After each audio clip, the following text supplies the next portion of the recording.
திருப்பலியில் இன்றைக்கு 3ஆம் ஆண்டு பிறந்த நாளை கொண்டாடும் சனா வைபவிக்கு இறைவன் இறையாசிரியை நிறைவாக கொடுக்கவும் வியாபார விருத்தி அடையவும் வேண்டிக் கொள்வோம். சேவியர் வின்ஸ்டன் அவர்கள் நல்ல உடல்நலம் பெற்று நல்ல சுகத்தோடு விரைவில் வீடு திரும்ப எல்லாம் வல்ல இறைவனிடம் வேண்டி இந்த திருப்பலியை கொண்டாடுவோம்.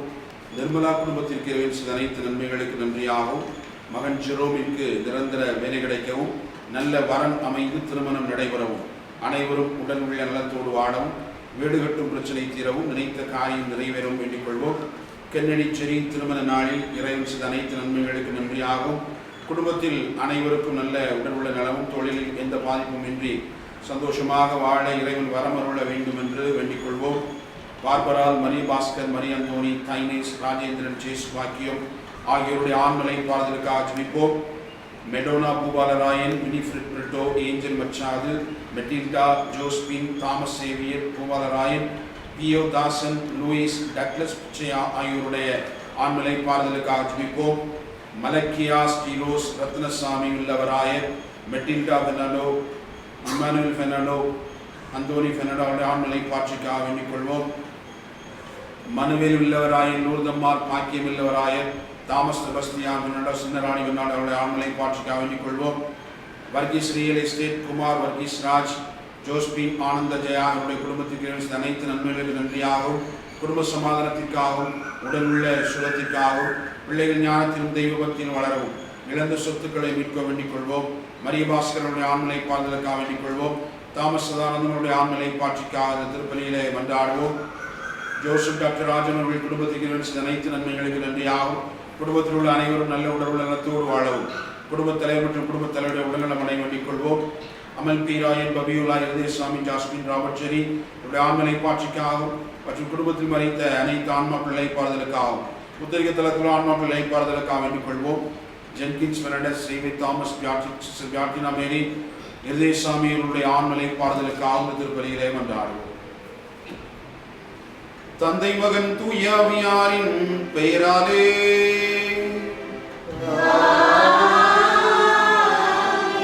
ஆண்டவராகிய இயேசு கிறிஸ்துவின் அருளும் கடவுளின் அன்பும் தூய ஆவியாரின் நட்புறவும் உங்கள் அனைவரோடும் இருப்பதாக.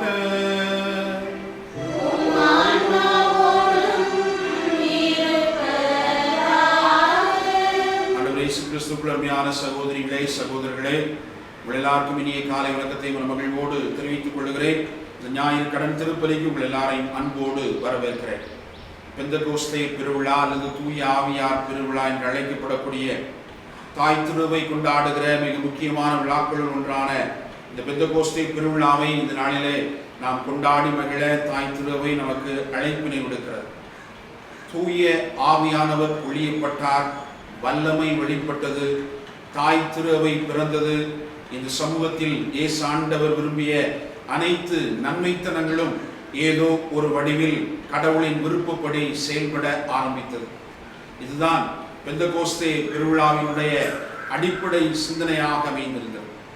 நம்பிக்கைய சகோதர சகோதரிகளே, ஆண்டவர் இயேசு சென்ற இடமெல்லாம் நன்மைகளே செய்தார். நன்மைகளை செய்த ஆண்டவர் உலகமெல்லாம் சென்று படைப்பிற்கெல்லாம் நற்செய்தியை பறைசாற்றுங்கள் என்று அறிவித்தார்.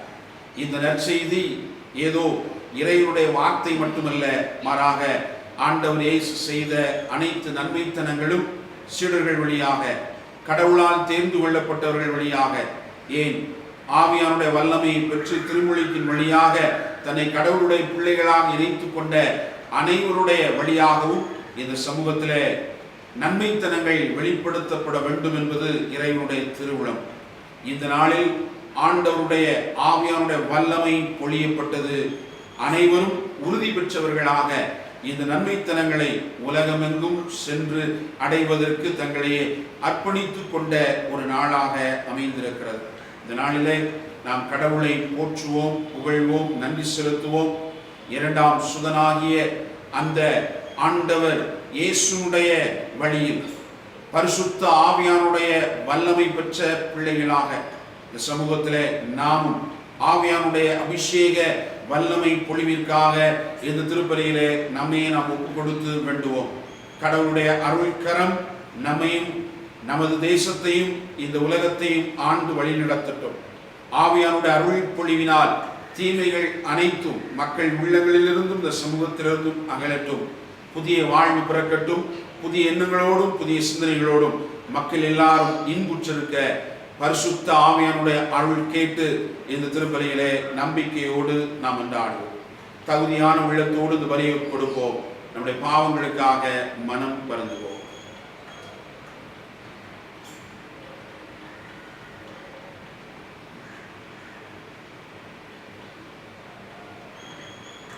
எல்லாம் வல்ல இறைவனிடமும்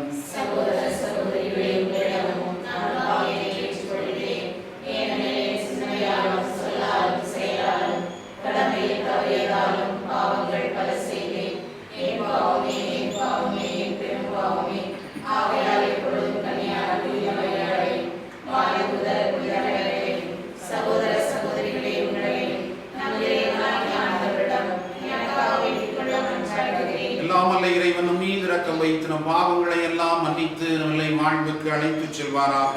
ஆமென்.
தந்தையாகிய ஆண்டவரே, இன்றைய பெருவிழாவின் மறைபொருளால் எல்லா மக்களிலும் நாடுகளிலும் உள்ள உமது அனைத்துலக திரு அவையை புனிதப்படுத்துகின்றீர்.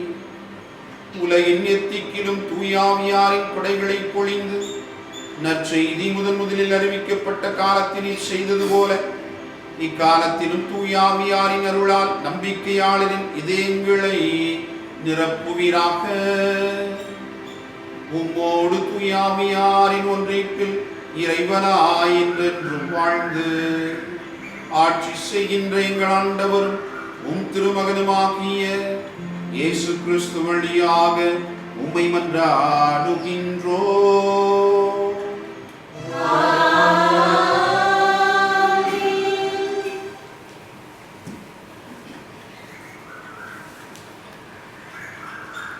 தூய ஆவியின் தூண்டுதலால் அவர்கள் ஒவ்வொருவரும் பேசத் தொடங்கினார்கள். திருத்தூதர் பணிகள் நூலிலிருந்து வாசகம். அதிகாரம் 2, இறை வசனங்கள் 1-11 முடிய. பெந்தகோஸ்து என்னும் நாள் வந்தபோது சீடர்கள் எல்லாரும் ஒரே இடத்தில் கூடியிருந்தார்கள். திடீரென்று கொடுங்காற்று வீசுவது போன்று ஓர் இரைச்சல் வானத்திலிருந்து உண்டாகி அவர்கள் அமர்ந்திருந்த வீடு முழுவதும் ஒலித்தது. மேலும் நெருப்பு போன்ற பிளவுற்ற நாவுகள் ஒவ்வொருவர் மேலும் வந்து அமர்ந்ததை அவர்கள் கண்டார்கள். அவர்கள் அனைவரும் தூய ஆவியால் ஆட்கொள்ளப்பட்டனர். தூய ஆவியின் தூண்டுதலால் அவர்கள் ஒவ்வொருவரும் வெவ்வேறான மொழிகளில் பேசத் தொடங்கினார்கள். அப்பொழுது வானத்தின் கீழுள்ள அனைத்து நாடுகளிலும் இருந்தும் வந்திருந்த இறைப்பற்றுள்ள யூத மக்கள் எருசலேமில் தங்கியிருந்தனர். அந்த ஒளியை கேட்டு கூடிய திரளான மக்களுள் ஒவ்வொருவரும் தம் சொந்த மொழிகளில் அவர்கள் பேச கேட்டு குழப்பமடைந்தனர். எல்லாரும் மலைத்து போய், இதோ பேசுகின்ற இவர்கள் அனைவரும் கலிலேயர் அல்லவா? அவ்வாறு இருக்க நம்முடைய தாய்மொழிகளில் இவர்கள் பேசுவதை நாம் ஒவ்வொருவரும் கேட்பது எப்படி என வியந்தனர். பார்த்தரும் மேதியரும் எலாமியரும் மெசபத்தோமியா, யூதேயா, கப்பதோக்கியா, போந்து, ஆசியா ஆகிய நாடுகளில் வாழ்கின்றவர்களும், பிரிக்கியா, பம்பிலியா, எகிப்து, சிரேன் நகரை அடுத்த லிபியாவின் பகுதிகளில் வாழும் மக்களும், ரோமையிலிருந்து வந்து தங்கியிருந்தவர்களும், யூதரும் யூதம் தழுவியோரும், கிரேக்கரும் அரேபியரும் ஆகிய நாம் நம் மொழிகளிலே கடவுளின் மாபெரும் செயல்களை இவர்கள் பேச கேட்கிறோமே என்றனர். ஆண்டவரின் அருள்வாக்கு. பதிலுரை பாடல். நாம் பாட வேண்டிய பதில். ஆண்டவரே உம் ஆவியை அனுப்பி மண்ணகத்தின் முகத்தை புதுப்பிக்கின்றீர். ஆண்டவரே உம் ஆவியை அனுப்பி மண்ணகத்தின் முகத்தை புதுப்பிக்கின்றீர். ஆண்டவரே உம் ஆவியை அனுப்பி மண்ணகத்தின் முகத்தை புதுப்பிக்கின்றீர். ஆண்டவரே உம் ஆவியை அனுப்பி மண்ணகத்தின் முகத்தை புதுப்பிக்கின்றீர். என் உயிரை ஆண்டவரை போற்றிடு, என் கடவுளாகிய ஆண்டவரே நீர் எத்துணை மேன்மை மிக்கவர். ஆண்டவரே உம் வேலைப்பாடுகள் எத்தனை எத்தனை, பூவுலகம் படைப்புகளால் நிறைந்துள்ளது. ஆண்டவரே உமது ஆவியை அனுப்பி மண்ணகத்தின் முகத்தை புதுப்பிக்கின்றீர். நீர் அவற்றின் மூச்சை நிறுத்திவிட்டால் அவை மாண்டு மறுபடியும் பொழுதைக்கே திரும்பும். உமது ஆவியை நீர் அனுப்ப அவை படைக்க பெறுகின்றன. மண்ணகத்தின் முகத்தை புதுப்பிக்கின்றீர். ஆண்டவரே உமது ஆவியை அனுப்பி மண்ணகத்தின் முகத்தை புதுப்பிக்கின்றீர். ஆண்டவரின் மாட்சி என்றென்றும் நிலைத்திருப்பதாக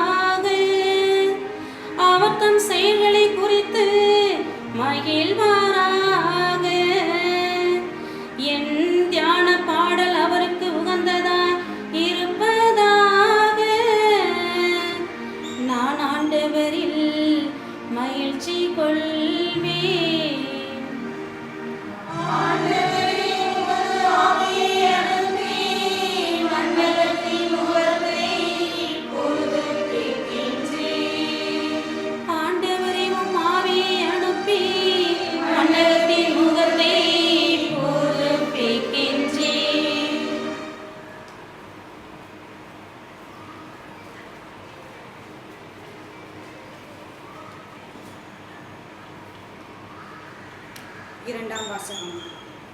திருத்தூதர் பவுல் கலாத்திற்கு எழுதிய திருமுகத்திலிருந்து வாசகம். அதிகாரம் 5, இறை வார்த்தைகள் 16 முதல் 25 வரை. சகோதர சகோதரிகளே, நான் சொல்கிறேன், தூய ஆவியின் தூண்டுதலுக்கு ஏற்ப வாழுங்கள். அப்பொழுது ஊனியல்பின் இச்சைகளை நிறைவேற்ற மாட்டீர்கள். ஊனியல்பின் இச்சை தூய ஆவிக்கு முரணானது. தூய ஆவியின் விருப்பம் ஊனியல்புக்கு முரணானது. இவை ஒன்றுக்கொன்று எதிராய் உள்ளதால் நீங்கள் செய்ய விரும்புவதை உங்களால் செய்ய முடிவதில்லை. நீங்கள் தூய ஆவியால் வழிநடத்தப்பட்டால் திருச்சட்டத்திற்கு உட்பட்டவர்களாய் இருக்க மாட்டீர்கள். ஊனியல்பின் செயல்கள் யாவருக்கும் தெளிவாய் தெரியும். அவை பரத்தமை, கெட்ட நடத்தை, காமவெறி, சிலை வழிபாடு, பில்லி சூனியம், பகைமை, சண்டை சச்சரவு, பொறாமை, சீற்றம், கட்சி மனப்பான்மை, பிரிவினை, பிளவு, அழுக்காறு, குடிவெறி, களியாட்டம் முதலியவை ஆகும். இத்தகையவற்றில் ஈடுபடுவோர் இறையாட்சியை உரிமை பேராக அடைவதில்லை என்று நான் ஏற்கனவே சொன்னேன். அதையே இப்பொழுதும் மீண்டும் சொல்கிறேன்.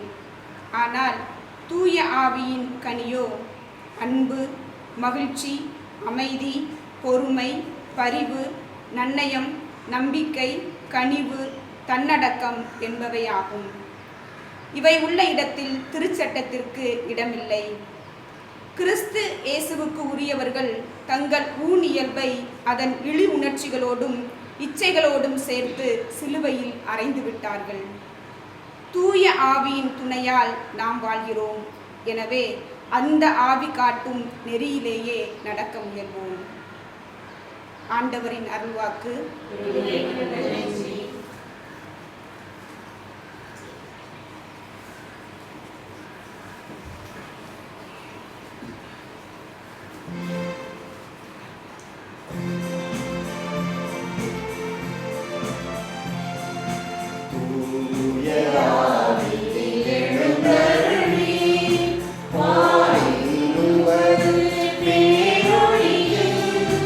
அருள் சுடரின் நீ கருத்தில்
ஆண்டவர் உங்களோடு இருப்பாராக.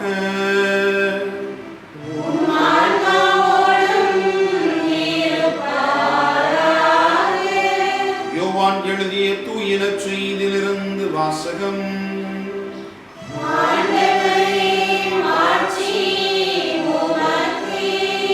யோவான் நற்செய்தி அதிகாரம் 20 இறை வார்த்தைகள் 19 முதல் 23 முடிய. அன்று வாரத்தின் முதல் நாள், அது மாலை வேளை. யூதர்களுக்கு அஞ்சி சீடர்கள் தாங்கள் இருந்த இடத்தின் கதவுகளை மூடி வைத்திருந்தார்கள். அப்போது இயேசு அங்கு வந்து அவர்கள் நடுவில் நின்று, உங்களுக்கு அமைதி உரித்தாகுக என்று வாழ்த்தினார். இவ்வாறு சொல்லிய பின் அவர் தம் கைகளையும் விலாவையும் அவர்களிடம் காட்டினார். ஆண்டவரை கண்டதால் சீடர்கள் மகிழ்ச்சி கொண்டார்கள். இயேசு மீண்டும் அவர்களை நோக்கி, உங்களுக்கு அமைதி உரித்தாகுக. தந்தை என்னை அனுப்பியது போல நான் உங்களை அனுப்புகிறேன் என்றார். இதை சொன்னபின் அவர் அவர்கள் மேல் ஊதி, தூய ஆவியாரை பெற்றுக்கொள்ளுங்கள். எவருடைய பாவங்களை நீங்கள் மன்னிப்பீர்களோ அவை மன்னிக்கப்படும், எவருடைய பாவங்களை மன்னியாதிருப்பீர்களோ அவை மன்னிக்கப்படா என்றார். ஆண்டவரின் அருள் வாக்கு.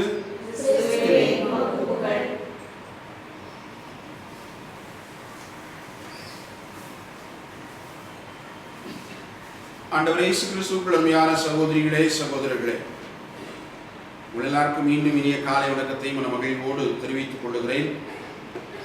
கடவுளுடைய வல்லமையும் ஆற்றலும் அருளும் இந்த நாளிலே பரிசுத்த ஆவியானுடைய வல்லமையாக நம் மீதும் நம் குடும்பங்கள் மீதும் நிறைவாக பொழியப்பட்டு நாம் வேண்டி விரும்பி தேடுகிற எல்லா விதமான அருள் வரங்களையும் ஆசீர்வாதங்களையும் இறைவன் நமக்கு தருவார் என்கிற நம்பிக்கையோடு தொடர்ந்து இந்த திருப்பலியிலே நாம் அன்றாடிக் கொள்வோம். அன்புக்குரியவர்களே, தூய ஆவியானவருடைய பெருவிழாவை இந்த நாளிலே நாம் கொண்டாடி மகிழ்வோம். வகுப்புல ஆசிரியர் மாணவர்களிடம் பாடம் நடத்தி கொண்டிருக்கிற பொழுது ஒரு கேள்வியை கேட்டார். தம்பிகளா, கடவுள் இப்பொழுது உங்கள் முன்பாக வந்து நின்றால் நீங்கள் என்ன வரத்தை அவரிடத்திலே கேட்பீர்கள் என்று. உடனே சின்ன பசங்க அவங்களுக்கு விருப்பமான காரியத்தை கேட்பதாக சொன்னார்கள். ஒருவன் சொன்னான், நல்ல வீடு கேட்பேன், நல்ல கார் கேட்பேன், நல்ல சாப்பாடு கேட்பேன், எங்க அம்மாவுக்கு அப்பாவுக்கு எல்லாம் நல்ல உடல் உள்ள சுகத்தை கேட்பேன் என்று சொல்லி அந்த மாணவர்கள் ஆசிரியரிடத்திலே சொன்னார்கள்.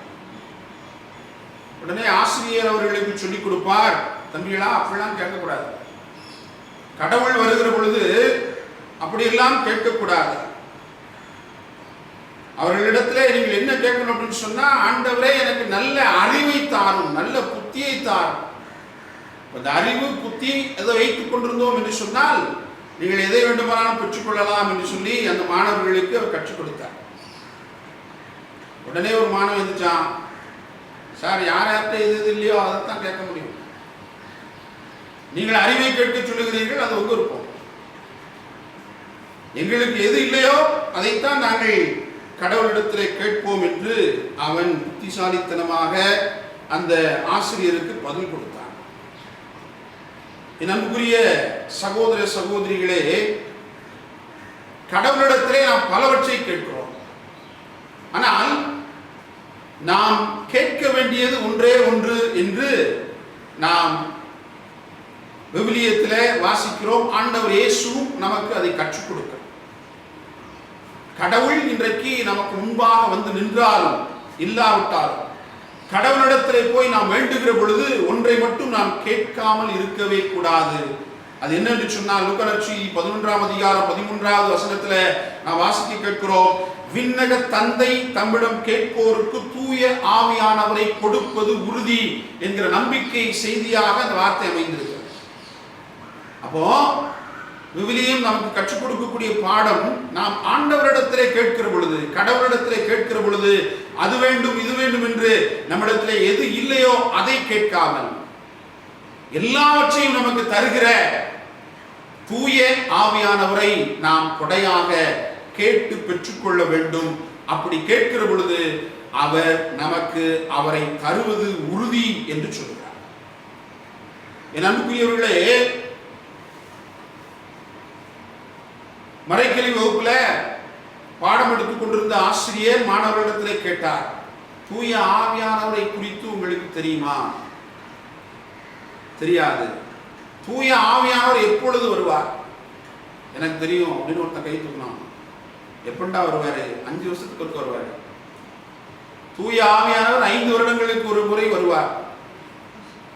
இது யதார்த்தமாக நடக்கக்கூடிய ஒரு காரியம். ஒவ்வொரு மறை மாவட்டத்தினுடைய ஆயரவர்களும் 5 ஆண்டுகளுக்கு ஒரு முறை பங்கு விசாரணை செய்கிற பொழுது, அங்க உறுதி பூசல் கொடுக்கிற பொழுது, அந்த உறுதி பூசல் வழியாக தூய ஆவியானவர் பொழியப்படுகிறார் என்று அந்த மாணவனுக்கு சொல்லிக் கொடுத்திருக்கிறார்கள். அவன் அதை சொல்லிவிட்டான். என் அன்புக்குரியவர்களே, 5 வருடங்களுக்கு ஒரு முறை வருகிறவர் தூய ஆவியானவர் அல்ல. நாம் கேட்கிற பொழுதெல்லாம் வருகிறவர், நாம் கேட்கிற பொழுதெல்லாம் நம்மோடு இருப்பவர், நாம் கேட்பதையெல்லாம் அவர் வழியாக நாம் நிறைவாக பெற்றுக்கொள்ள முடியும் என்கிற நம்பிக்கையை கொடுப்பவர் தூய ஆவியானவர். அவருக்கு இன்றைக்கு நாம் விழா எடுத்து மகிழ்ந்து கொண்டிருக்கிறோம். என் அன்புக்குரியவர்களே, இன்றைக்கு தூய ஆவியானவரை குறித்து நாம் பலவித சந்தேகங்களை எழுப்பிக் கொண்டிருக்கிறோம். பலருக்கும் தூய ஆவியானவரை குறித்து அதிகமாக தெரிவதில்லை. நமக்கு தெரிஞ்சதெல்லாம் என்ன? தூய ஆவியானவர் எங்க இருப்பாரு? பெந்தெகோஸ்தே சபையில மட்டும்தான் இருப்பார். எங்கெல்லாம் அல்லேலூயா போட்டு கத்தி பாடுகிறார்களோ அங்கே மட்டுமே தூய ஆவியானவர் இருப்பார். அங்குதான் அவருக்கு வீடு கட்டி கொடுத்து கொண்டு இருக்கிறார்கள் என்று இன்றைக்கு பலரும் தவறான எண்ணத்தோடு இன்றைக்கு வாழ்ந்து கொண்டிருக்கிறோம். நீங்கள் திருத்தூதர் பணி 19ஆம் அதிகாரம் 2வது இறைவார்த்தைகள் வாசித்து பாருங்கள்.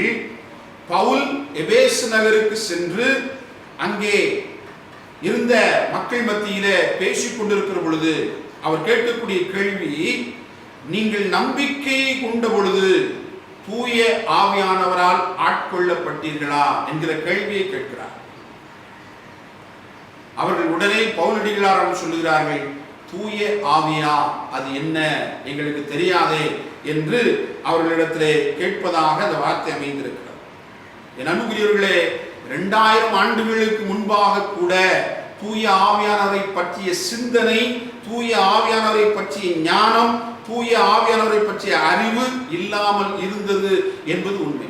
அப்பொழுது இல்லாமல் இருந்திருந்தால் கூட பரவாயில்லை.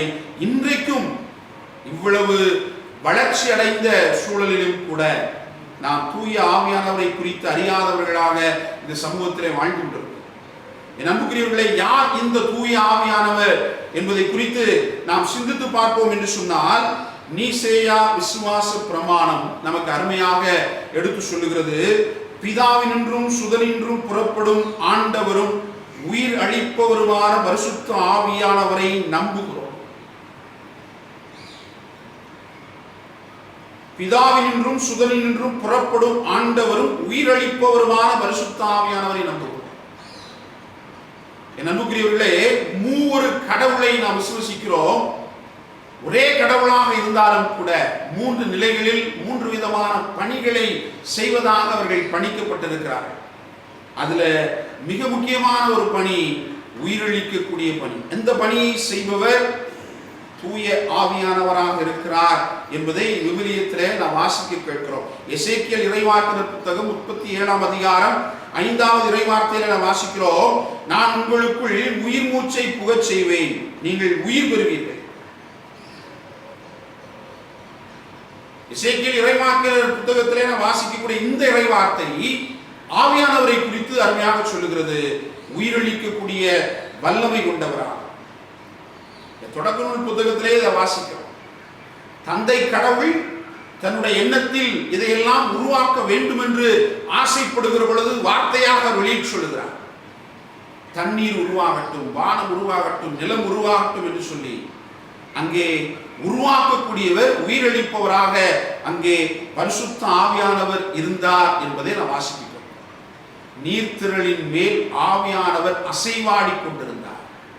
அவர் உயிரளிக்கக்கூடிய பணியை இப்படியாக மூவொரு இறைவனில் ஒருவராக இருந்து மிக முக்கியமாக உயிரளிக்கக்கூடிய பணியை ஆழமாக செய்வதாக விவிலியத்திலே பரிசுத்த ஆவியானவரை குறித்து நாம் வாசிக்க கேட்கிறோம். என் அன்புக்குரியவர்களே, திருப்பாடல் 104 30வது இறைவார்த்தையில வாசிக்கிறோம். உமது ஆவியை அனுப்பி மண்ணகத்தின் முகத்தை புதுப்பிக்கின்றீர் என்று பாட கேட்கிறோம். புதுப்பிக்கிற பணியை செய்பவரும் பரிசுத்த ஆவியானவராகவே இருக்கிறார். உயிர் தரக்கூடியவர் மட்டுமல்ல, உலர்ந்து போன, தங்களுடைய தன்மைகளை இழந்து போன எல்லா நிலையிலும் அதை புதுப்பித்து புதிய உயிராக கொடுக்கக்கூடிய வல்லமை கொண்டவராக பரிசுத்த ஆவியானவர் இருக்கிறார் என்பதை நாம் புரிந்து கொள்ள அழைக்கப்படுகிறோம். அன்புக்குரியவர்களே, இப்படிப்பட்டவர் இயேசுவினுடைய வாழ்க்கையில் தந்தை கடவுளோடு இணைந்து புதுப்பிக்கின்ற பணியை, உயிர்ப்பிக்கின்ற பணியை, உயிர் தரக்கூடிய பணியை செய்பவராக இருந்தாலும் கூட இயேசுனுடைய வாழ்விலும் அவர் ஆழமாக செயல்பட தவறவில்லை என்பதையும் நாம் வாசிக்க கேட்கிறோம். நண்பர்களே, லூக்கா நற்செய்தி முதல் அதிகாரம் 35வது இறைவார்த்தையில வாசிக்கிறோம். ஆண்டவர் இயேசு அன்னை மரியினுடைய வயிற்றில் கருவில் உருவானது பரிசுத்த ஆவியானுடைய வல்லமை என்று சொல்லப்படுகிறது. தூய ஆவியானவர் உம்மீது வருவார், அவருடைய வல்லமை உம்மீது நிழலிடும், எனவே பிறக்கக்கூடிய குழந்தை தூயது என்று சொல்லி வானதூதர் அவருக்கு தூய ஆவியானுடைய வல்லமையினால் நீர் ஒரு குழந்தையை இந்த சமூகத்திலே பெற்றுக் கொடுப்பீர், இது கடவுளுடைய திருவுளம் என்கிற அந்த கடவுளுடைய திருவுளத்தை இந்த சமூகத்தில் வெளிப்படுத்திய நிகழ்வில் நாம் வாசிக்கிறோம். கடவுள் ஆண்டவர் இயேசுவை இந்த சமூகத்தில் உருவாக்கியது தூய ஆவியானுடைய வல்லமையினால் என்பதை நாம் பார்க்கிறோம். லூக்கா நற்செய்தி 3ஆம் அதிகாரம் 21வது இறைவார்த்தையில வாசிக்கிறோம். இயேசு ஆண்டவர் திருமுழுக்கு பெறுகிற பொழுது தூய ஆவியானவர் புறா வடிவில் அவர் மீது இறங்குகிற பொழுது, வல்லமை வெளிப்பட்டவராய் ஆண்டவர் இயேசு நிற்கிற பொழுது, தந்தை கடவுள் இவரே நண்பார்ந்த மைந்தன், இவர் பொருட்டு நான் மகிழ்ச்சி அடைகிறேன் என்று சொல்லி தன்னுடைய மகிழ்ச்சியை வெளிப்படுத்துவதை பார்க்கிறோம்.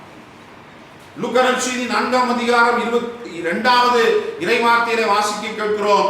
ஆண்டவர் இயேசு பணிவாழ்வுக்கு முன்பாக, தன்னுடைய பணிவாழ்வை ஆரம்பிப்பதற்கு முன்பாக சோதிக்கப்படுவதற்காக அனுப்பப்படுகிறார்.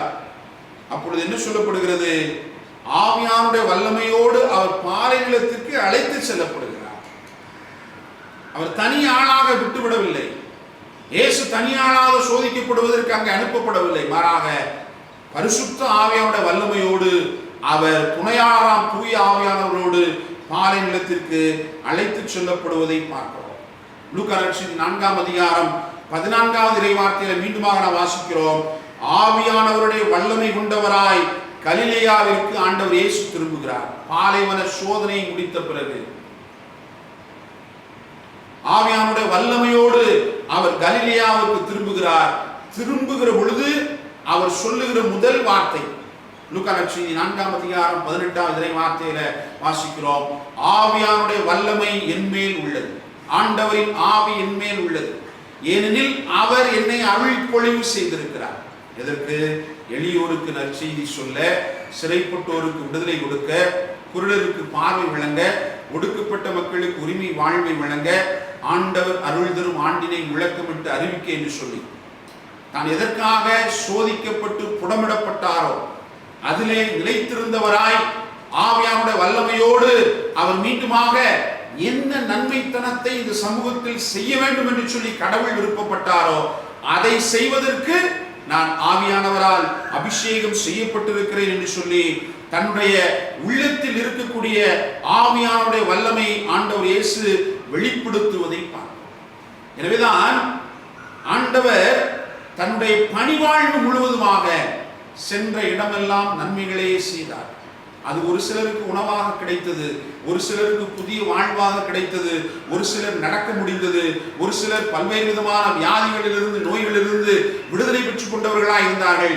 அனைத்தும் ஆண்டவர் இயேசுவின் வழியாய் தூய ஆவியானுடைய வல்லமையினால் வெளிப்படுத்தப்பட்டது. ஏற்கனவே நாம் பார்த்தோம், புதுப்பிக்கின்ற பணியை அவர் செய்தார், உயிரளிக்கக்கூடிய பணியை செய்தார். அதை ஆண்டவர் இயேசுவின் வழியாக இந்த சமூகத்திலே கடவுள் நிகழ்த்தி காட்டினார். எல்லாம் ஆவியானுடைய அருள் பெருக்கினால் என்பதை நாம் ஆழமாக புரிந்து கொள்ள வேண்டும். என் அன்புக்குரியவர்களே, இப்படியாக இந்த தொடர் நிகழ்வு இயேசுவோடு நின்றுவிடவில்லை. இயேசு சென்றடமெல்லாம் நன்மைகளை செய்தார். அதே நன்மைத்தனங்கள் தொடர்ந்து இந்த சமூகத்தில் நிலைநிறுத்தப்பட வேண்டும். ஆவியானுடைய அருள் பொழிவை பெற்றவர்களால் அது இந்த சமூகத்திலே வெளிப்படுத்தப்பட வேண்டும் என்பதற்காகவே இயேசு ஆண்டவர் சீடர்களை தேர்ந்து கொள்வதை பார்க்கிறோம். தேர்ந்து கொண்டு இன்றைக்கு நற்செய்தி வாசகத்திலே வாசிக்க கேட்டோம்.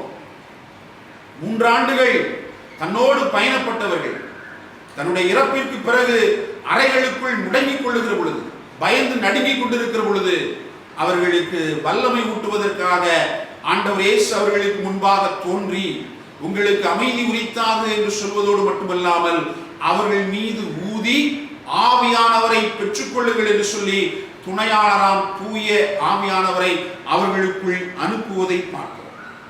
பெந்தகோஸ்தே பெருவிழா அன்று சீடர்கள் அனைவரும் தூய ஆவியானவரை பெற்றுக்கொண்டார்கள். என் அன்புக்குரிய சகோதர சகோதரிகளே, அந்த நாளில் இருந்து நன்மைத்தனங்கள் இந்த சமூகத்தில் எங்கும் சென்றடைவதற்கு தங்களுடைய உள்ளத்திலே சீடர்கள் உறுதியேற்றுக் கொண்டார்கள். அவர்கள் நம்பிக்கையோடு திடத்தோடு தூய ஆவியானுடைய வல்லமையை இந்த சமூகத்திலே வெளிப்படுத்துவதற்கு புறப்பட்டார்கள் என்பதை நாம் பார்க்கிறோம். திருத்தூதர் பணி 2ஆம் அதிகாரம் 3 முதல் 4 வரை நாம் வாசிக்க கேட்கிறோம். பெந்தகோஸ்தே பெருவிழாவில் இயேசுவினுடைய உயிர்ப்புக்கு 7 வாரத்திற்கு பிறகு நெருப்பு போன்ற நாவின் வடிவில் சீடர்கள் மீது தூய ஆவியானவர் இறங்கினார். அன்றைக்கு பேதுரு அருளுரை ஆற்றினார்.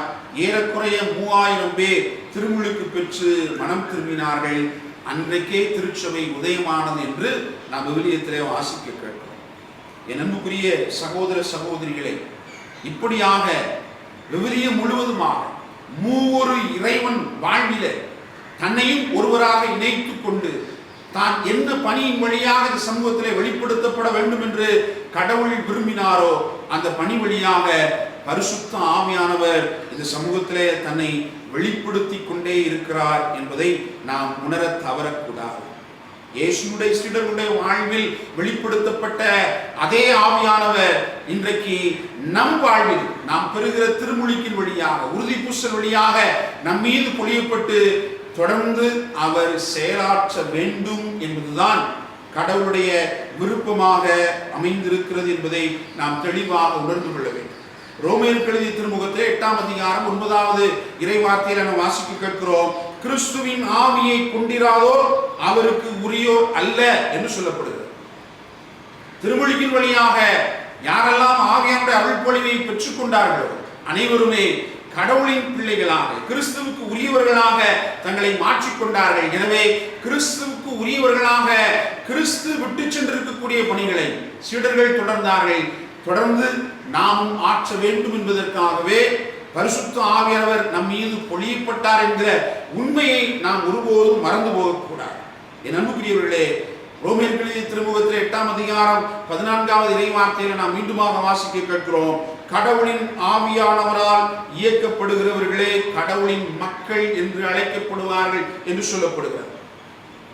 ரோமேயருக்கு எழுதிய திருமுகத்திலே அடுத்த வரி 8ஆம் வசனம் 8வது அதிகாரத்திலே 15ஆம் வசனத்திலே வாசிக்கிறோம். அவரால் தான் நாம் கடவுளை அப்பா தந்தையே என்று அழைக்கக்கூடிய உரிமையை பெற்றுக் கொள்கிறோம் என்று சொல்லப்படுகிறது. என் அன்புக்குரிய சகோதர சகோதரிகளே, எல்லாவற்றிற்கும் மேலாக கொரிந்தியருக்கு எழுதிய முதல் திருமுகத்திலே 3ஆம் அதிகாரம் 16வது இறைவார்த்தையிலே வாசிக்கிறோம். நாம் தூய ஆவியானவர் குடிகொள்ளக்கூடிய ஆலயம் என்று சொல்றோம். தூய ஆவியானவரை பெற்றுக்கொண்டவர்கள் எவ்வளவு பெருமைக்கு உரியவர்கள் என்பதை இந்த நாளிலே நாம் ஆழமாக உணர்ந்து கொள்ள வேண்டும்.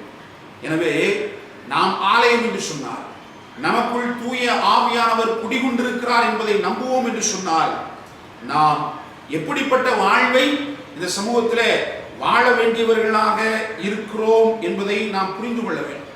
திருப்பாடல் 51:11 இறைவார்த்தையில தாவீது அரசன் மிக தெளிவாக பாடுகிறார், ஆண்டவரே உமது தூய ஆவியை என்னிடமிருந்து எடுத்து விடாதேயும் என்று சொல்லி.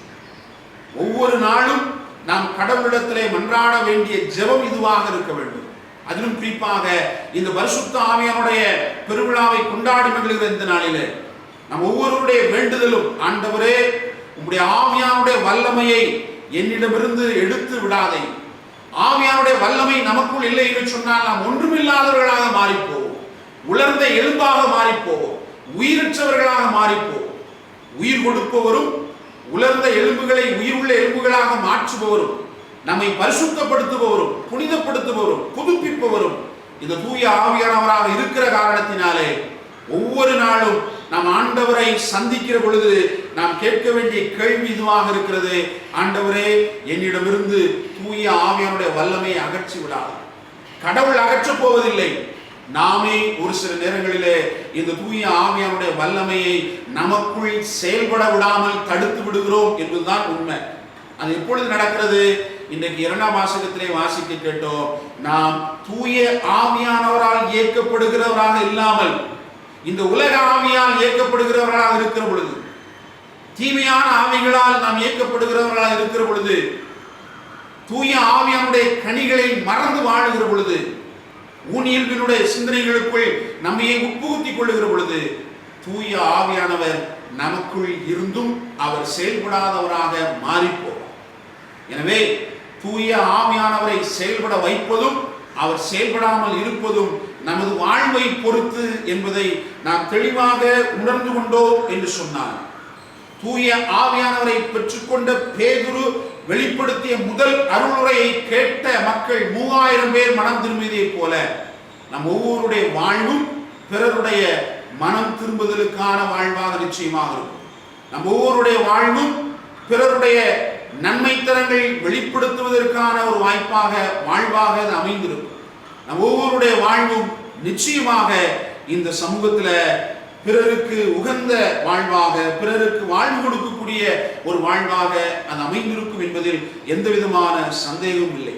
எனவே அன்புக்குரிய சகோதர சகோதரிகளே, ஊனியல்களுடைய சிந்தனைகளை நம் வாழ்விலிருந்து நாம் அகற்றிக்கொள்ள இந்த நாளிலே உறுதியேற்போம். அன்றொரு நாள் திருமொழிக்கின் வழியாக நாம் பெற்றுக்கொண்ட அதே பரிசுத்த ஆவியானவரை ஒவ்வொரு நொடி பொழுதும் நம் வழியாக இந்த சமூகத்தில் செயல்பட வைப்போம் என்று சொன்னார். இந்த சமூகம் இறைவன் விரும்புகிற சமூகமாக, கடவுளால் உருவாக்கப்பட்ட சமூகமாக, கடவுளின் திருவுளம் நிறைவேறுகிற சமூகமாக இந்த சமூகம் மாறும் என்பதில் எந்த விதமான சந்தேகமும் இல்லை. எனவே ஒரு நிமிடம் எல்லாரும் கண்களை மூடுவோம். திருமொழிக்கின் வழியாக நாம் பெற்றுக்கொண்ட அந்த பரிசுத்த ஆவியானவரை மீண்டுமாக உள்ளத்தில் நிலைநிறுத்திக் கொள்வோம். ஆவியானவரே எமக்குள் இருந்து தொடர்ந்து செயல்படும். நான் விரும்புகிற பாதையில் அல்ல, நீர் விரும்புகிற பாதையிலே என்னை வழிநடத்தும். நான் விரும்புகிற வாழ்வை அல்ல, கடவுள் விரும்புகிற வாழ்வை நான் வாழ்வதற்கு எனக்கு துணை செய்யும். பல்வேறு நிலைகளிலே இறந்து போனவர்களாய் வாழ்ந்து கொண்டிருக்கக்கூடிய நாங்கள் உயிர் பெற்றுள்ள உண்மையான கத்தோலிக்க கிறிஸ்தவர்களாக இந்த சமூகத்திலே வாழ்வதற்கு எங்களை புனிதப்படுத்தும், எங்களை புதுப்பித்தருளும். பாவ கரைகளை எமக்குள்ளிருந்து அகற்றி புதிய வாழ்வினுடைய சிந்தனைகளை நாங்கள் பெற்றுக்கொண்டு இந்த சமூகத்தை நீர் தொடர்ந்து வாழ்ந்து கொண்டிருக்கிறீர் என்பதை எமது செயல்பாடுகள் வழியாக, எமது வாழ்வின் வழியாக நாங்கள் தொடர்ந்து வெளிப்படுத்த எங்களை நீரே இயக்கியர்கள். இந்த நாள் தொடங்கி வருகிற ஒவ்வொரு நாளும் தூய ஆவியானவரால் இயக்கப்படுகிற உம்முடைய பிள்ளைகளாக எங்களுடைய வாழ்வு அமைய ஆண்டவரே எமக்குள் தங்கும் என்று சொல்லி ஆண்டவரிடத்திலே மன்றாடுவோம். தூய ஆவியானவருடைய அருளை பெற்றுக்கொண்ட பிள்ளைகளாக தொடர்ந்து இந்த சமூகத்திலே வாழ வரம் கேட்டு இந்த திருப்பலியிலே மன்றாடுவோம். இறைவன் நமக்குள் இருக்கிற தூய ஆவியானவரை தூண்டி எழுப்பி தொடர்ந்து நம்மை செயல்பட அருள் செய்து ஆசீர்வதித்து நம்மை வழிநடத்தி காப்பாராக. ஆமென். எழுந்து நிற்போம், விசுவாசத்தை அறிக்கை செய்வோம்.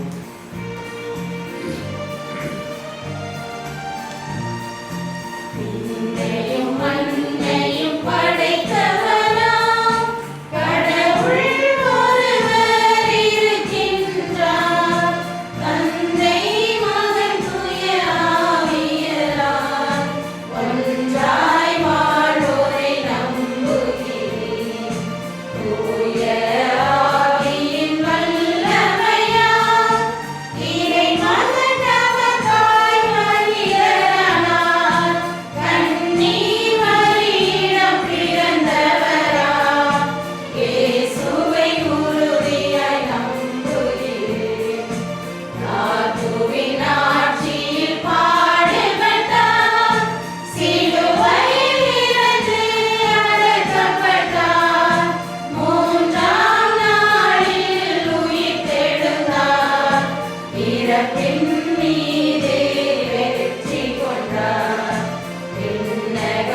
சொல்லி வேண்டுவோம். எங்கள் துணையாளராகிய இறைவா, உமது திரு அவையை வழிநடத்தும் திருத்தந்தை, ஆயர்கள், குருக்கள் மற்றும் துறவரத்தார் அனைவருக்கும் தூய ஆவி என்னும் கொடையை நிறைவாக பொழிந்து அவர்கள் செய்கின்ற திருப்பணியை மன தைரியத்துடனும் நேர்மையுடனும் தெய்வ பயத்துடனும் செய்ய தேவையான அருளை தர வேண்டுமென்று இறைவா உம்மை மன்றாடுகின்றோம்.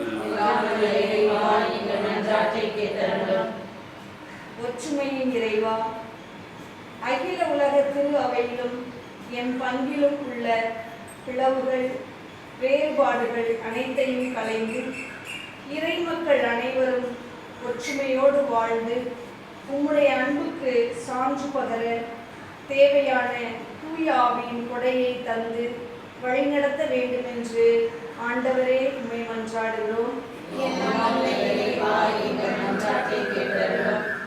மனமாற்றத்தின் இறைவா, சுயநலத்தோடும் பொறாமையோடும் வாழும் ஒவ்வொருவரையும் தூய ஆவி என்னும் நெருப்பினால் உடமிட்டு புது படைப்பாக மாற்றி பிறர் நலனில் அக்கறை கொள்ளும் மக்களாக மாற்ற வேண்டும் என்று ஆண்டவரே உம்மை மன்றாடுகிறோம். கலங்கரை விளக்கே என் இறைவா, அச்சத்தோடும் கலக்கத்தோடும் வாழுகின்ற அனைவருக்காகவும் மன்றாடுகின்றோம். தூய ஆவி என்னும் துணையாளரை அனுப்பி திருத்தூதர்களின் கலக்கத்தை போக்கியது போல அதே ஆவியின் வல்லமையால் இவர்களுடைய பயத்தை போக்கி மன தைரியத்தையும் தன்னம்பிக்கையையும் தர வேண்டும் என்று இறைவா உம்மை மன்றாடுகின்றோம்.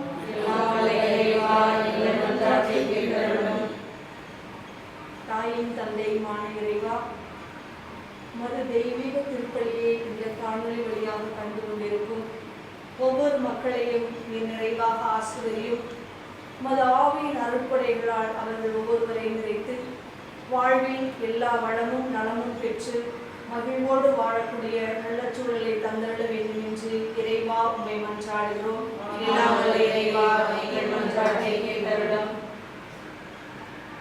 நம்ம ஒருடைய தனிப்பட்ட கருத்துக்காக மௌனமாக வேண்டிக் கொள்வோம்.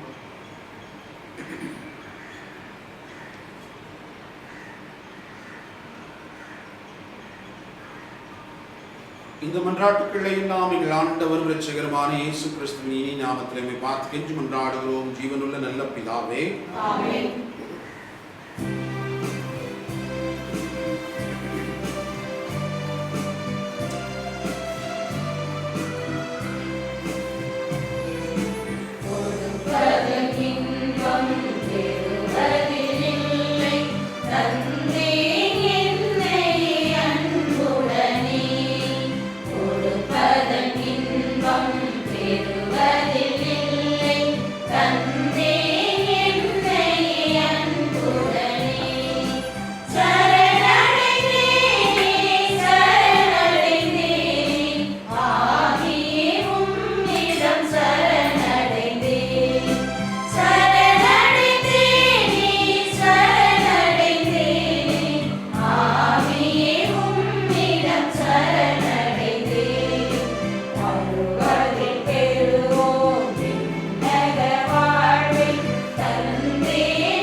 சகோதர சகோதரிகளே, என்னுடைய உங்களிடம் ஆணையத்தில் பரியெல்லாம் தந்தையாக இறைவனுக்கு ஏற்றதாகும்படி மன்றாடுங்கள்.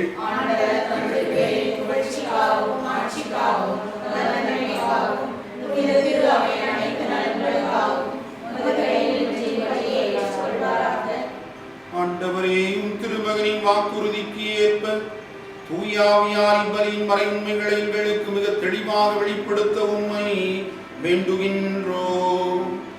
இவ்வாறு அவரே எங்களை நிறைவுண்மை நோக்கி வழிநடத்தி செல்வாராக. எங்கள் ஆண்டவராகிய கிறிஸ்து வழியாக உம்மை மன்றாடுகின்றோ.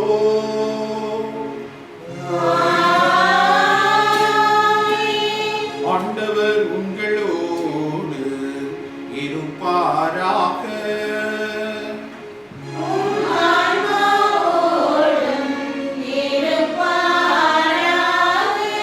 இதயங்களை மேலே எழுப்புங்கள்.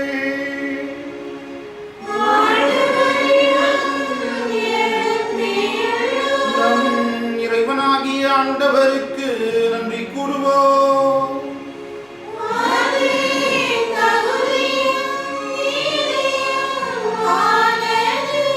ஆண்டவரை தூயவரான தந்தை, என்றும் உள்ள எல்லாம் அல்ல இறைவா, எந்நாளும் இவ்விடத்திலும் நாங்கள் உமக்கு நன்றி செலுத்துவது மெய்யாகவே தகுதியும் நீதியும் ஆகும்.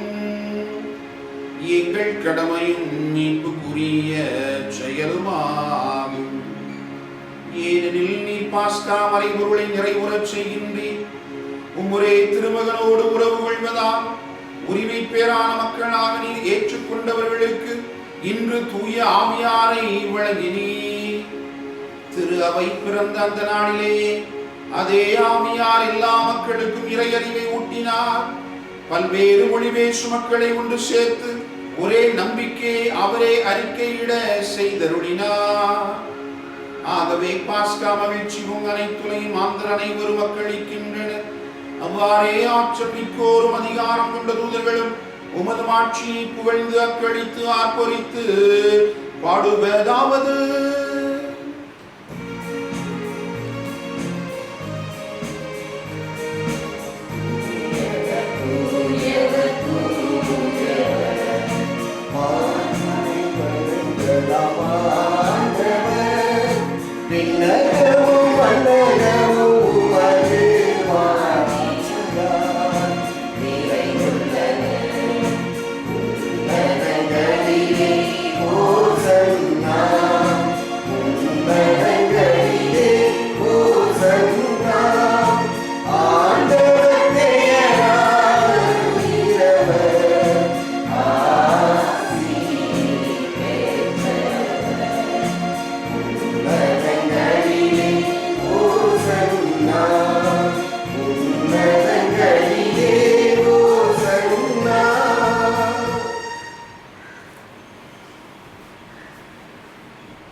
ஆண்டவரே, நீர் மெய்யாகவே தூயவர், தூய்மை அனைத்திற்கும் ஊற்று.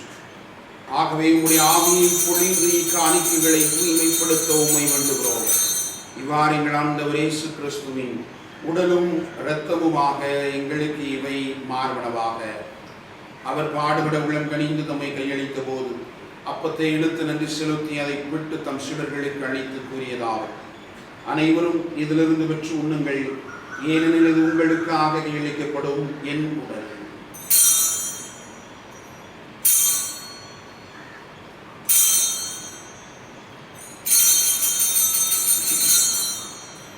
அவர் நம்மை இரவுருந்தை அருந்திய மீன் கிண்ணத்தையும் எடுத்து மீண்டும் நமக்கு நன்றி கூறி நம் சீடர்களுக்கு அளித்தவர் கூறியதாவது: அனைவரும் இதிலிருந்து பெற்று பருகுங்கள், ஏனெனில் இது புதிய நிலையான உடன்படிக்கைக்குரிய என் ரத்தத்தின் கிண்ணம்.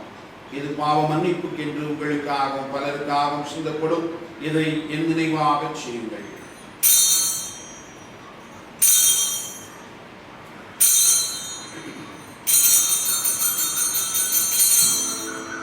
நம்பிக்கையின் மறைப்பொருள்.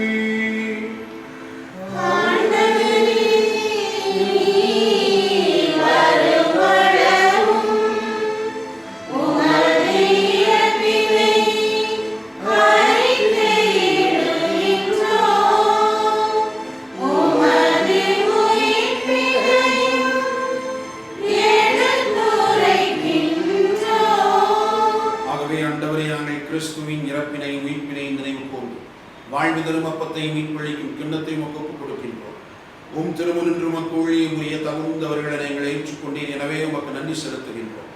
மேலும் கிறிஸ்துவின் உடலிலும் இரத்தத்திலும் பங்கு கொள்ளும் எங்களை தூய ஆவியார் ஒன்று சேர்க்க வேண்டுமென உம்மை தாழ்மையுடன் மன்றாடுகிறோம். ஆண்டவரே, உலகமெங்கும் பரவி இருக்கும் அது திரு அவை நினைவு கூர்ந்தருளும்.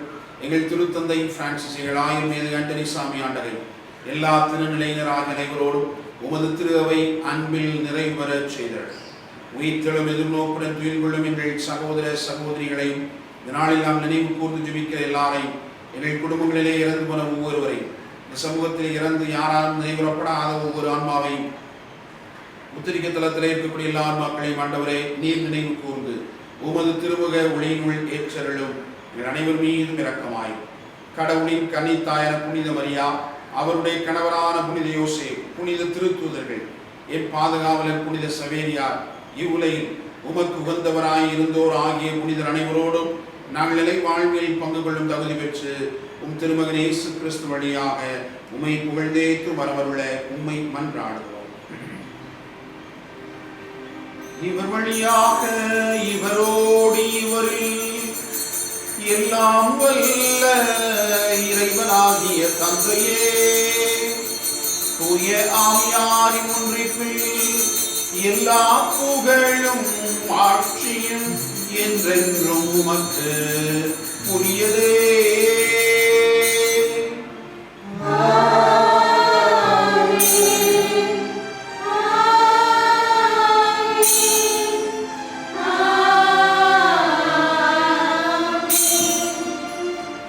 மீட்பரின் கட்டளையால் கற்பிக்கப்பட்டு இறைபடிப்பினையால் பயிற்சி பெற்ற நாம் துணிந்து பாடுவோம்.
எங்கள் வாழ்நாளில் அமைதியை கனிவுடன் அருள உம்மை மன்றாடுகின்றோம். உமது இரக்கத்தின் உதவியால் நாங்கள் பாவத்திலிருந்து எப்போதும் விடுதலை பெற்று யாதொரு கலக்கமும் இன்றி நலமாயிருப்போமாக. நாங்கள் எதிர்நோக்கி இருக்கும் இன்பத்திற்காகவும் மீட்பராகிய இயேசு கிறிஸ்துவின் வருகைக்காகவும் காத்திருக்கின்றோம்.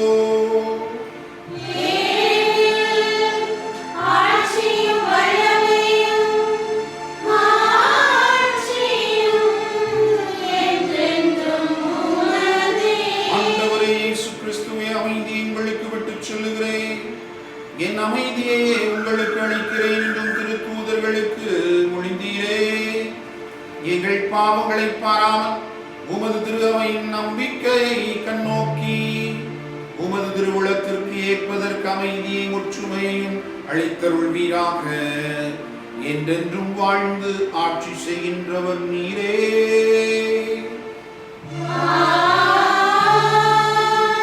ஆண்டவருடைய அமைதி உங்களோடு என்றும் இருப்பதாக.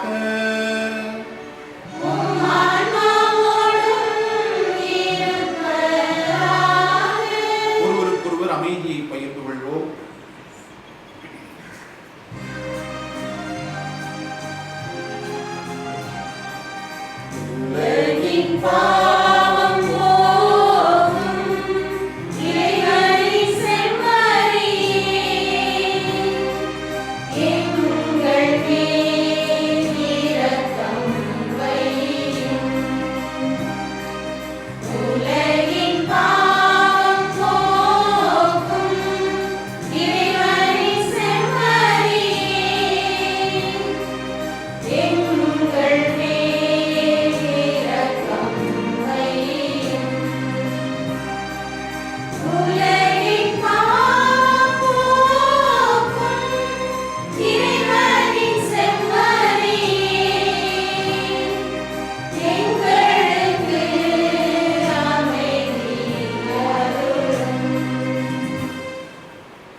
செம்மறி, இதோ உலகின் பாவங்களை போக்குபவர்.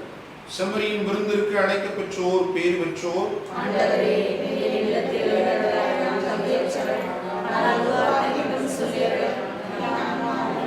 கிறிஸ்துவின் திருவுடலும் திருத்தமை காத்து நிலை வாழ்வளிப்பதாக.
திருமண ஓலைகள். பாளையங்கோட்டை பங்கு பாளையங்கோட்டை இருக்கும் தந்தை ஃபெலிக்ஸ் ராஜ்குமார், தாய் மார்செல்லா, இவர்களின் மகன் ஆண்டனி ஜேம்ஸ் இங்கிருக்கும். சங்கர் நகர் பங்கு சங்கர் நகரில் இருக்கும் தந்தை அற்புதராஜ், தாய் ராஜம்மாள், இவர்களின் மகள் ஆண்டனி சகாயம் ஏரிக்கும் திருமணம் செய்ய இது 3வது ஓலை. பாளையங்கோட்டை பங்கு பாளையங்கோட்டை இருக்கும் தந்தை இர்வின் சில்வேரா, தாய் ரெஜுலா, இவர்களின் மகள் இமாக்குலேட் இசிகாவுக்கும் தூத்துக்குடி மறை மாவட்டம் வீரவாண்டியர் பட்டணத்தில் இருக்கும் தந்தை ரெக்ஸ்டன், தாய் ரமணி, இவர்களின் மகன் அஜித்துக்கும் திருமணம் செய்ய இது 3வது ஓலை. பாளையங்கோட்டை பங்கு பாளையங்கோட்டை இருக்கும் தந்தை ஆண்டனி ரெய்மண்ட், தாய் ஆண்டனி சகாய ஈவ்லின், இவர்களின் மகள் ஆண்டனி சகாய ஜெனிபருக்கும் சென்னை மயிலை உயர்மறை மாவட்டம் ஆதம்பாக்கம் பங்கு ஆதம்பாக்கத்தில் இருக்கும் தந்தை சேவியர் அசோக் பி ராயன், தாய் சகாயராணி ரூதி பி ராயன், இவர்களின் மகள் சகாய ஜெனிபட் பி ராயனுக்கும் திருமணம் செய்ய இது 3வது ஓலை. பாளையங்கோட்டை பங்கு பாளையங்கோட்டை இருக்கும் தந்தை ராஜரத்தினம், தாய் அருள் ஜோதி, இவர்களின் மகள் பிரீத்திக்கும் கோட்டார் மறை மாவட்டம் கார்பில் நகர் பங்கு ராமன் புதூரில் இருக்கும் தந்தை ஜோசப் லியோ, தாய் ஜேஸ் ரத்தினம், இவர்களின் மகள் சகாய வினுவுக்கும் திருமணம் செய்ய இது 3வது ஓலை.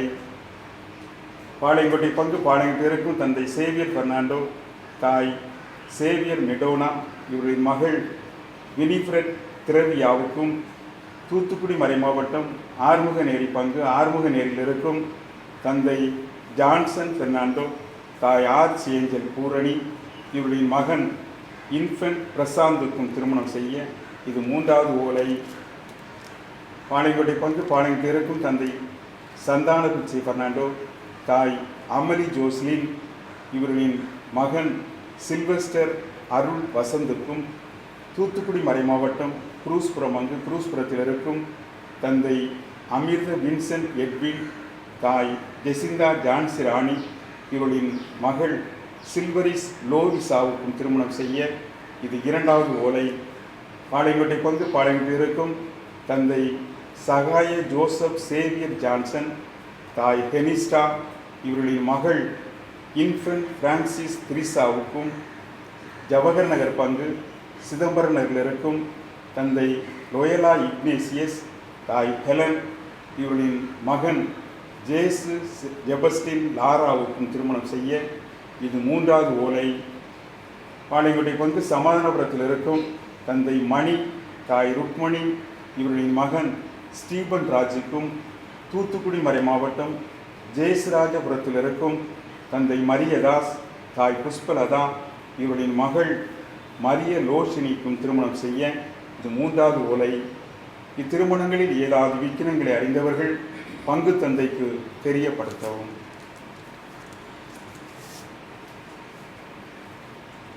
ஜெபிப்போமாக.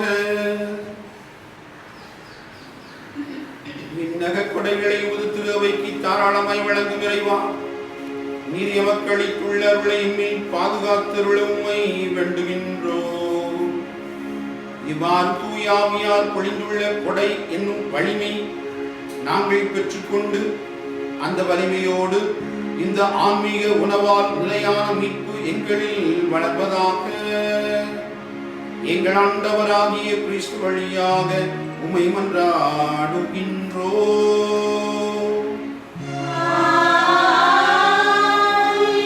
ஆண்டவர் உங்களோடு இருப்பாராக.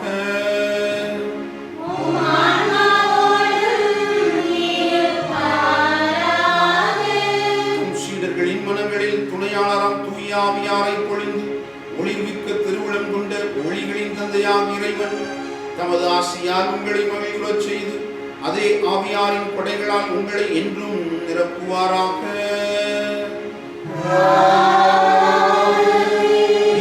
முறையில் சீடர்களுக்கு தோன்றிய அதே தீ உங்கள் இதயங்களை தீமை அனைத்திலும் இருந்தும் ஆற்றலோடு தூய்மைப்படுத்தி தமது ஒளியை உட்செலுத்தி ஒளிர்ந்திட செய்வாராக.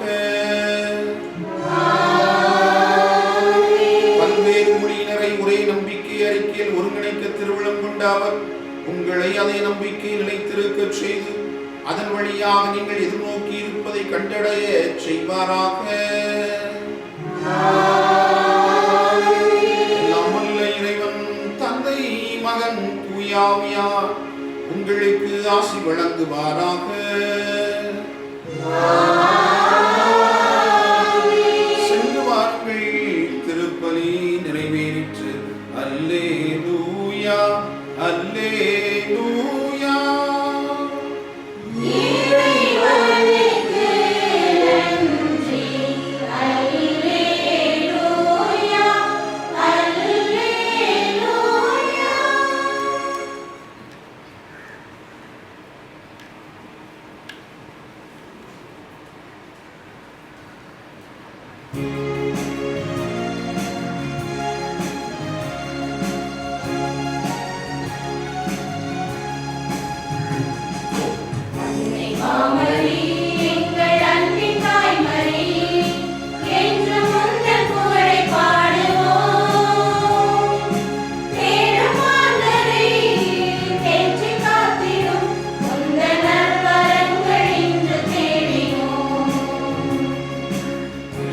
Mama.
தந்தை மகன் தூய ஆவியின் பெயராலே ஆமென்.